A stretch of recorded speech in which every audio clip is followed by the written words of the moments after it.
Good morning, everybody. This is Dr. Rao. Welcome. I was doing this, telling people what is my lifestyle, evolved from being born in India, brought up there, and coming here and settling down, you know, uh, for um, so many years, right? 81, I came here in United States and have been living here with my family, my wife and kids. And so I kind of wanted to share with people learning from India, the ancient wisdom, and living in a modern society as a modern doctor. I had the privilege to take a look at both the modern scientific facts and some of the things you can learn from that to improve our comfort and our well-being. And really, our inner well-being is from the ancient wisdom, right? And in that process, I kind of took one affirmation that I used um, a long time ago, which I shared with my cousin who was facing grief because of her mom who died unexpectedly because of the heart failure. But that kid was only 18 years at the time, a couple of years ago. And people who saw my previous talks must have listened to them, to the affirmation, but I will repeat that again. That kind of helped her to recover from that. It's an example of any crisis, any problems we kind of face, we can really use this. But that contains five principles that I embedded into one sentence. It starts like this: standing on the mantle of presence, I give to the world with a smile. I will not overthink. I will not depend on anybody for anything. This is what I taught her and told her to repeat in the morning with understanding and really commitment to the principles, and then living her life like that. That involved being in the present was the first principle. Second principle is giving, and the third principle is uh, smiling and giving, and fourth principle is not to overthink, which is the big problem now, right? And then not to depend on anybody else, right?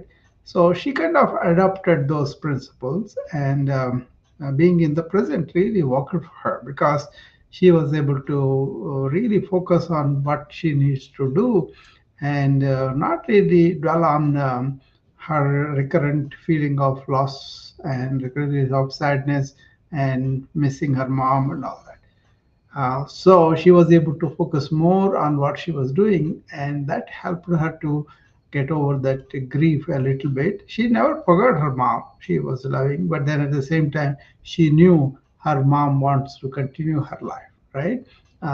This suffering, the cyclical thought that goes on continuously, like a post-traumatic event, that was missing from her mind, because mind, if you get up in the morning, control the thought stream, and also at the end of the day you don't allow all your day experiences go into dreams and settle down in your mind, you can get rid of this sad feelings, depressive feelings, and all that. There's a lot behind that. As far as the ancient wisdom is concerned, they talk about mind, they talk about uh, thoughts, they talk about how thoughts can go into our subconscious and become permanent highways, like a hardwired, right? And how to get it off. It is not to get engaged in that continuous. It's a habit of really not being in the past or in the future, but in the present. So we talked first day it, how to really be in the present. Okay, and second day we talked about giving, giving itself getting. I refer to an article that I published in LinkedIn. people are who are interested, they can go and read the article under my name there. And then my profile is in the profile, okay, LinkedIn. And today we're going to do the third part of that, the smile. By the way, I started a book with me being born in India, me being living in United States.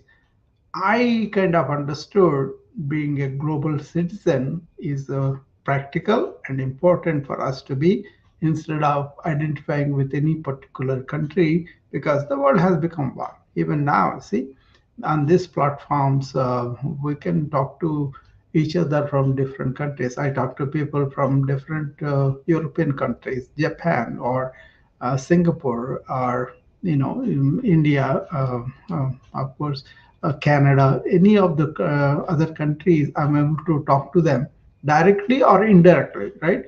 Whoever listening to this, I don't really identify. I have to speak only to these people. I want to speak to the human beings, where our common problems, mind management, stress management, burnout management, or helping the planet not to go, all these things involved, right? So I began the book to share what I learn from being brought up in India, and why did I went back to visit the ancient wisdom after I became a practicing doctor in the United States. And I was not satisfied with the what I call like a superficial layers of life and comfort and pleasures and of this. And I kind of moved into deeper existential thinking, questioning. There, the answers were in the ancient wisdom.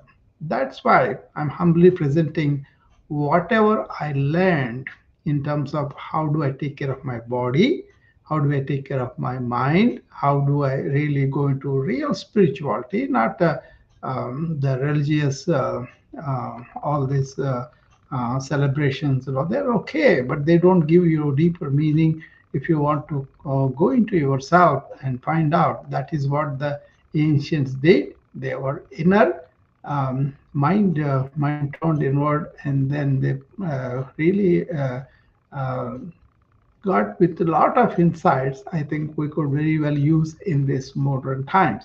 So I began to write this book a couple of days ago. I started, but this series is something I wanted to share with you, because maybe these lifestyles can help you being in the present, appreciating giving people, and also you turn to give, right? And as an ask, we give. And the third thing is, today we're going to talk about how can you be smiling and also helping any situation anywhere, right? When you're talking to somebody on the phone, when you're really facing somebody who is really rude and really comes at you. So how can you be smiling at them? Because if a child comes and then says things, then you would say, okay, the child doesn't know, so you'll be smiling at the child, right? Like that, we will be proudly smiling at the ignorant people coming and saying things like that. Okay, suppose they are prejudiced about a racist is a prejudiced person, right? But he's basically an ignorant person. He doesn't know his own ignorance, right? So that kind of thing would not touch me at all if I can realize that and keep smiling inside and say, let him go. Okay. So smile can be social thing, can be an act of friendship, can be act of love, can be act of really taking things light and making the situation much more tolerable to people. So many ways, right? And also to smile, it requires only a couple of muscles. But to frown, you require a lot more. So once you remember that, you will be smiling a lot. Even in the presence of uh, something nasty coming at us. Okay, that reaction, how does that happen? How we can be really, when you smile, really suspend your mind. I don't know whether you have noticed or not. Third C is there, laughter, smile, they are kind of, you don't use the mind to analyze, to act from reacting emotionally and all that. By the way, reacting versus responding is my one of the tools that I use for the people who ask me about stress and burnout management. And the more you breathe deeply, the more you will be non-reactive. That means you don't react spontaneously from your limbic system, and you will have a gap so that you have time just to be with the situation and not to react emotionally and get going.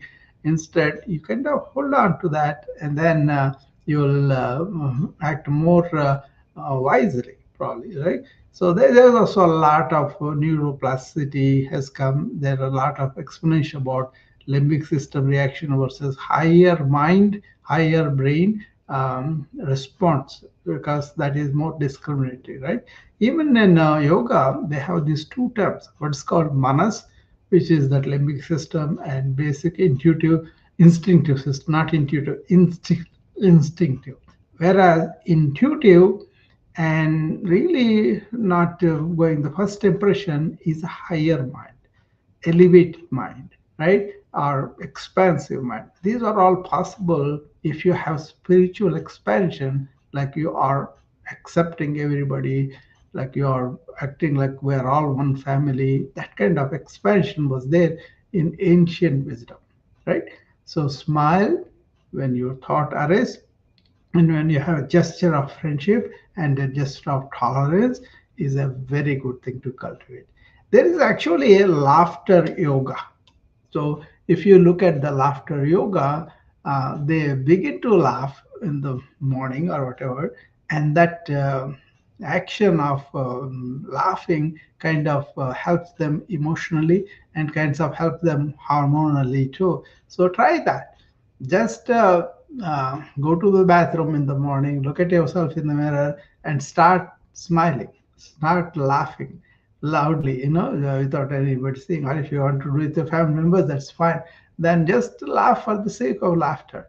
And actually, if you go to Bombay or other cities, you will see groups of people in the morning standing in public squares and then laughing away. Okay, they do it as a systematic process, and there are people here on these apps also that they come and help people to do this as an exercise, and people feel so much relaxed, right? So that is something that you want to cultivate. Okay, I know people are thinking all the time, which is not I advise to think consciously.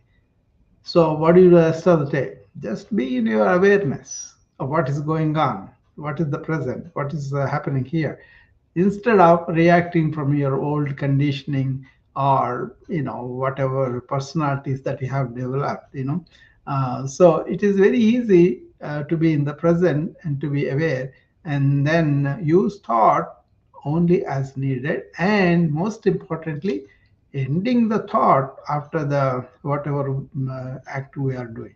That is the difficulty. I think many people continue the same thing. Suppose you are looking at a tree. This was from J. Krishnamurti. He talked about, we go for a walk, we see a tree on the hill, one standing beautiful, and you kind of enjoy the beauty there, right? And you are one with that beauty of the tree, and you have this feeling of really having a wonderful feeling about the tree, right? And that's good. But what is we don't stop there is, we don't stop just enjoying the tree, but we want to compare the tree to something else we had in the past or something else in the future. Then you are away from what is in front of you, what is that you are supposed to just give it all. Okay, and that will be very relaxing if you just stay with it, with the present moment, with that awareness, right? But we train our mind to go into different kind of thoughts, and then we kind of don't pay attention and we pursue them and then build a network of thought and we get caught in that. Don't do that. That's not peaceful. That's not joyful. That's not really good for you, because that is what is happening with this information overload. People are really going into unnecessary overthinking, right? And that is not good for the mind anyway. Actually, if you overthink, if you do the same thing again and again, your mind becomes mechanical, and then you will not have the life in it, which is in the present before you. So always try to be in the present, always try to be aware of what is happening, and then use the thought consciously. That means it is under control. It's not like going all over. Okay, be aware of it. Be the watcher of the thoughts. That's what they were always talking about. So smile and laugh if you can, and keep the mind arrested at the time, and also always use the smile as a tool to relate to other people, to really greet other people. In my clinic, it's a rule for us. Anybody comes first, we try to be friendly, and if they don't appear to be very painful and all that normal visit, then we give them a smile. Suppose they are really in trouble, we don't want to do that, but we want to attend to their pain and suffering. But otherwise, generally, they are welcomed. They are good, important for us, and we are happy to see them. That is what the smile conveys, right? And in the hospital corridors, wherever we pass somebody, we smile at them to be just to make them feel like they're in an atmosphere that's not threatening, or they, and then they feel good when they see somebody smiling and inviting smile, like we are your friends, we are here to help you. All those things will be conveyed by that. So just these five principles, I took it because this is an affirmation that is easy to apply, but that involves so many things: being in the present, giving as a habit, smile as a habit, and next one will be don't overthink things. Okay, that is the problem with the modern people. Is we can learn, we can understand, we can remember, but we don't have to make our minds go at 100 miles per hour on everything.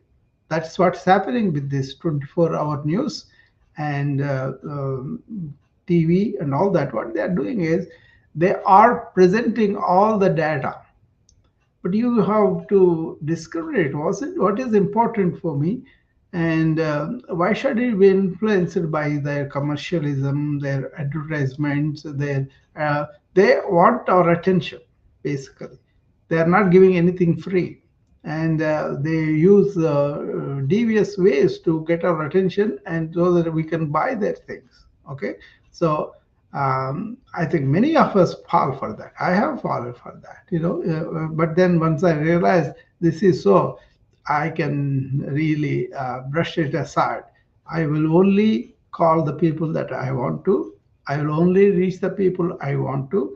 And if somebody is really that important for them to call, they can leave a message, and I come to the messages maybe 3 times a day and look at them, what is important, all that. But there are specific measures for the patients and the hospital and all that. But then all these other things, the social media, just I don't care how many people like me or how many people listen to me. I just want to share. That's why I come and share and go. I don't play games like how many likes, how many comments. I never bother about that. Okay, but I invite people, if you really have a good question or something thought provoking, something important, I'm happy to talk to them, call them, and then take over them. Okay, so smile.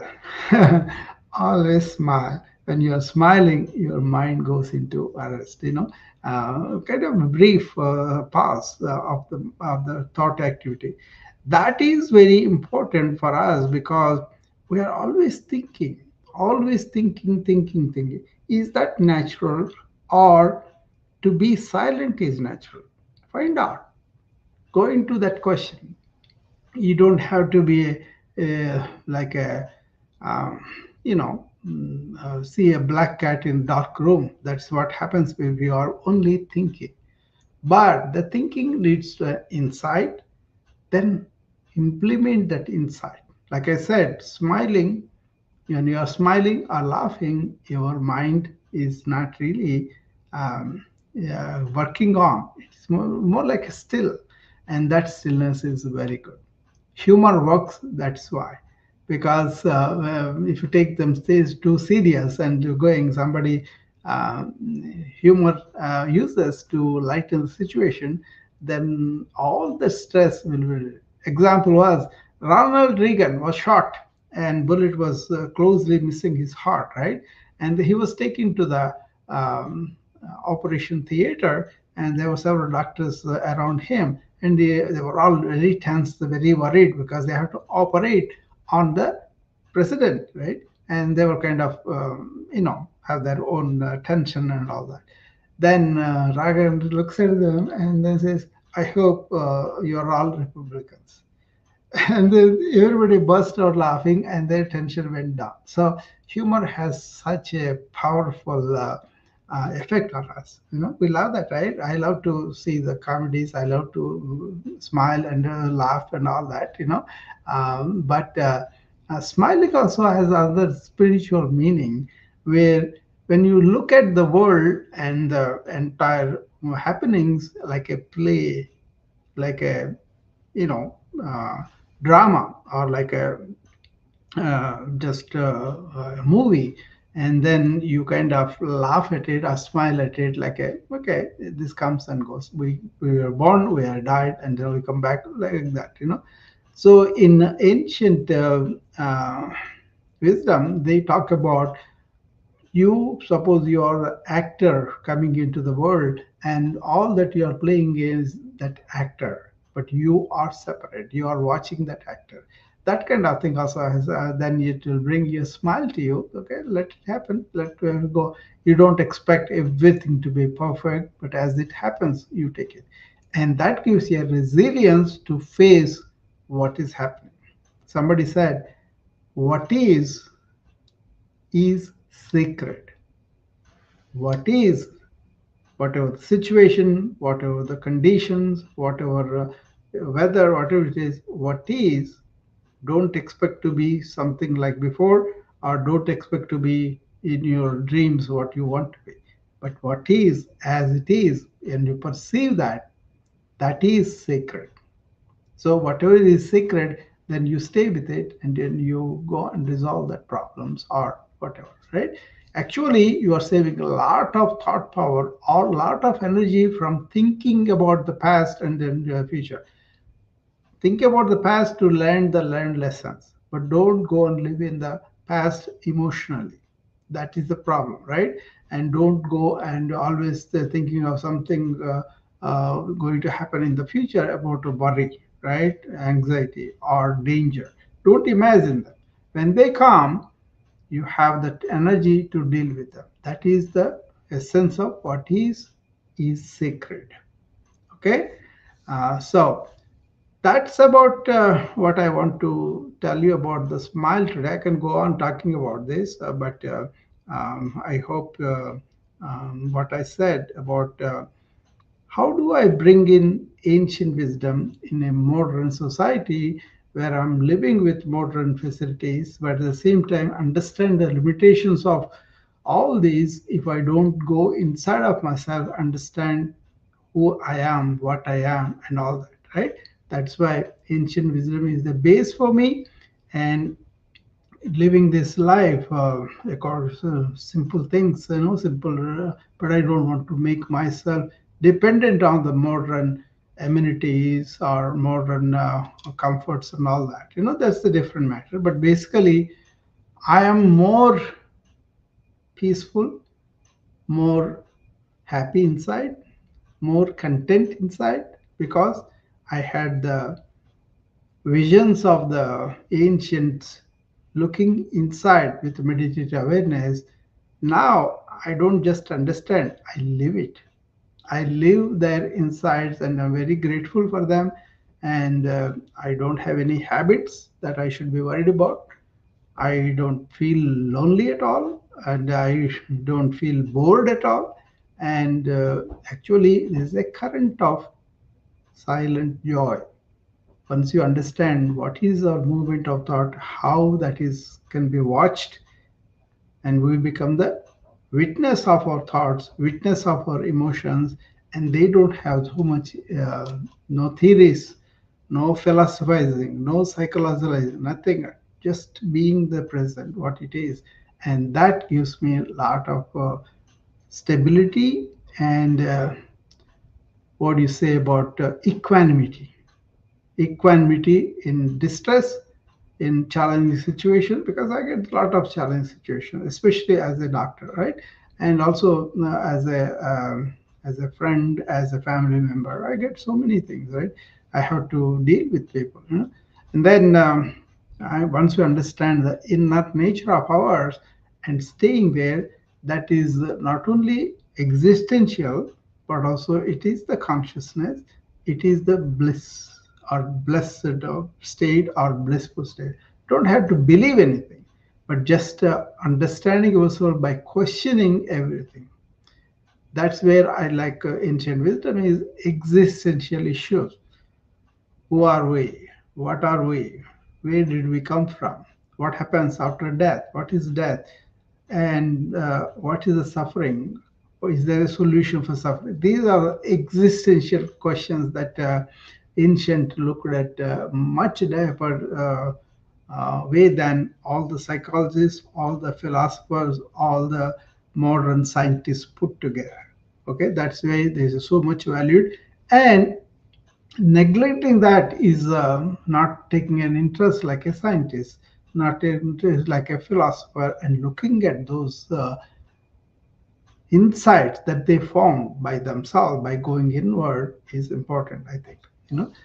Anyway, thank you very much for joining me today, and I will take up next time I show up. I will take up overthinking. See, that's the fourth one, right? Remember the what I said about the affirmation. Be in the present. Okay, standing on the mantle of presence, give to the world without any expectations, with a smile. That's the third one we did today.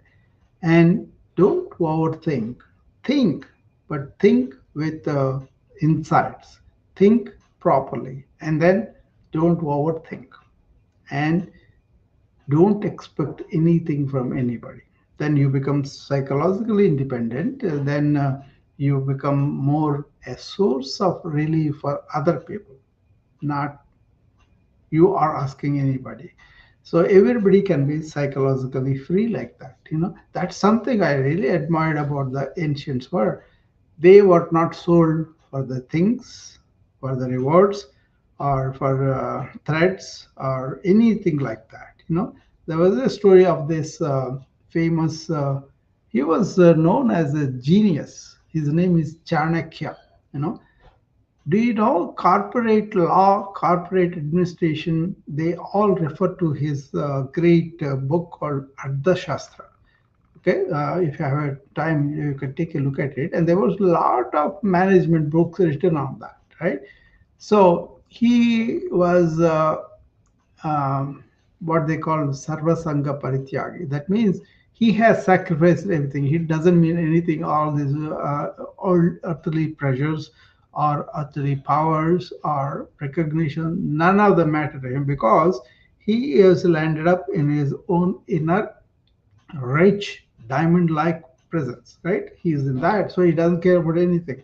But he does care about people, he does care about the world. So he wants to make it a better world and help the people. So what he did was he kind of helped the king to run the wisdom, run the kingdom with his wisdom, right? So Alexander came at the time, and then he was occupying everybody, right? He went to this small kingdom in Himalayas in one corner, and then he kind of takes over the kingdom with his mighty physical power. And then he comes to that particular kingdom and looks at it. Everybody is illiterate, everybody is non-violent, everybody is honest. So when he found that, he said, "Who is responsible for this wonderful kingdom?" And they told him, "Oh, Chanakya." So, and they said, "Okay, bring him in." And then they go to him, and Chanakya refuses. "I'm not coming. If he wants to talk, he can come to me." He doesn't care about anybody, right? And then Alexander goes to him, and he sees the psychological independence. He cannot be bullied. He cannot be bought. He cannot be intimidated, right? That kind of psychological independence, you will get it when you understand what is your mind, what is your emotional, and all that goes on in a human being. Then you can take care of your body or take care of your mind better because you are separate from it as a witness. Be that witness. Thank you, and I will see you again next time. I don't know when, but I will see you, and I will come up like this and present my thing. Hi, Joe. Anybody wants to come up? This is the last chance before I close up. Okay.